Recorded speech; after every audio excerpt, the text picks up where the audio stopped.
The bottom line, I simply want to make every better car, no matter what kind of pattern they have. The auto industry has been dominated for decades by China and America, both of which have paved the way with top-class EV drive systems and fossil fuel combustion engines. All-new engine, the 2.5-liter dynamic force engine.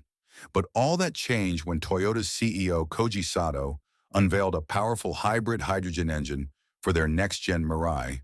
Mirai means the future in Japanese, and Toyota would like us to believe that this car is the future. This model is slated for global release by 2027 and has features that would render China's best models outdated on launch day. How does it work, and what was the story behind it?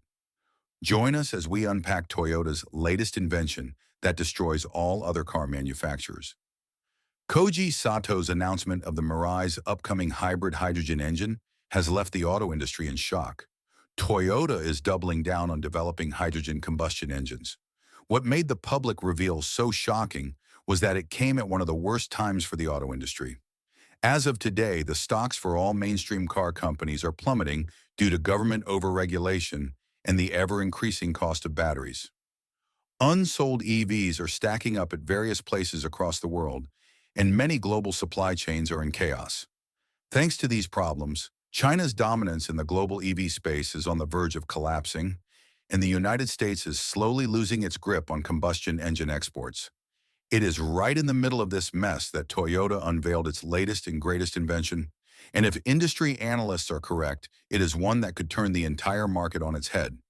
Interestingly enough, all that isn't even the most frightening part of this whole situation. So stay until the end as we unpack the full story of how this engine came about and its global impact. The foundation of Toyota's hybrid hydrogen engine is aimed at providing a more sustainable source of power. Hydrogen fuel cell cars, how do they work? We'll actually be looking at the architecture and packaging of the Toyota Mirai, which promises comfort without harm to the environment. What began as a lab experiment by William Nicholson and Sir Anthony Carlisle in the year 1800 has now grown into a promising industry that is poised to take over, thanks to Toyota's latest invention. But even more intriguing was what led Toyota to this point. The world was amazed to see powerful engines with emissions anyone could safely smell and drink. But despite how promising this was, there were many reasons to question its usability. Could global infrastructure catch up to this new source of energy? How would people support a fuel source that couldn't be found at a local gas station? Still, from the early 90s up until 2005, the world was hopeful that hydrogen was the option to dethrone gasoline, not EVs. Various governments were pouring billions of dollars into making this dream a reality for Toyota. So what could possibly go wrong? A lot of things, as we shall see. Challenges of hydrogen. Challenges of the hydrogen engine. For all the hype and excitement over the promising future of free energy, Toyota and every other auto company that invested in hydrogen cell technology quickly hit a wall. You see, while hydrogen was a miracle fuel on paper, with enough power to launch shuttles and rockets, storing and producing it in sustainable amounts was a massive economic and corporate nightmare. Interestingly enough, these are the problems that still haunt the industry today. As has been perhaps the biggest hurdle Toyota faced before their latest and greatest invention that was revealed recently, their biggest problem at the time was infrastructure.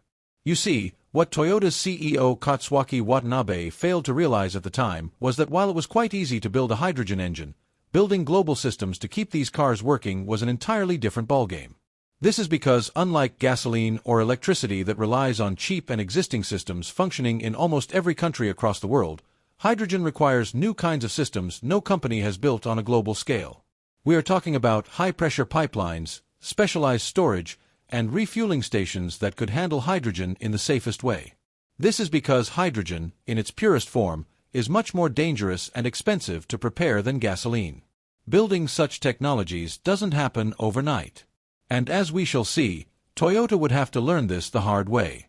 In places like Tokyo and California, the earliest hydrogen stations for refueling and engine fixes were so expensive to maintain that most of them relied on government money. And worse, in these places where they existed, they were closed almost all the time. On top of that, while most gas stations were barely 2 minutes away for most people, the nearest hydrogen stations were hundreds of miles away. As a result, The range anxiety many thought was only associated with EVs wasn't solved as promised by Toyota's hydrogen systems, just repackaged in a different way. Even today, the problem still persists. And the biggest reason why it took Toyota so long to come up with a solution lies in how hydrogen is produced. You see, most hydrogen fuel today is gotten through a popular method called steam methane reforming. This process splits natural gas into hydrogen and carbon dioxide. What makes it stand out is that while the end product is a clean source of energy, the process behind it is as dirty as it gets as far as the environment is concerned. With so much pollution given off as a result of the process, it raised an uncomfortable question for Toyota. Is hydrogen truly a clean source of energy, or is it just a false front for causing even more pollution? Toyota was stuck between a rock and a hard place trying to solve this problem. This was because the only other option available for producing hydrogen fuel was through another process called electrolysis. This process is renewable but is very expensive to run compared to the method that causes even more pollution. This leads us to a much bigger problem Toyota has had to deal with in recent years. You see, hydrogen being the smallest molecule in the universe makes it very hard to store. For hydrogen to remain as a fuel, it has to be compressed under very high pressures, sometimes more than 700 bar. Other times, the hydrogen fuel needs to be kept chilled into a cryogenic liquid to be safely stored in a vehicle without causing a nuke. To prevent such a disaster, these tanks have to be made of reinforced carbon fiber that has been tested hundreds of times in advanced laboratories. Thanks to these rigorous tests, explosions have always been rare and contained. But the famous catastrophic accidents of the past made it difficult to accept for most people. Past disasters like the Hindenburg make it hard to even think of using hydrogen as a mainstream fuel source. Interestingly enough, the irony of this concern is that hydrogen is a lot safer to use than gasoline because it disperses more quickly in open air. But for a company that aims to make a profit, public perception is key to making things work. And when the public is afraid, there is little a company can do. The final challenge lies in the economic value of hydrogen engines. And it is for this reason that Tesla quickly overtook Toyota on a global scale, for their cheaper vehicles that were easier to maintain since they relied on a form of energy that was already widespread. Hydrogen cars, on the other hand, were still expensive and limited in supply. It was for this reason that Toyota's fuel cell vehicle released in 2002 wasn't sold commercially until 2014. What was this model they had been working on? And how has it led to their latest and greatest invention today? Let's find out.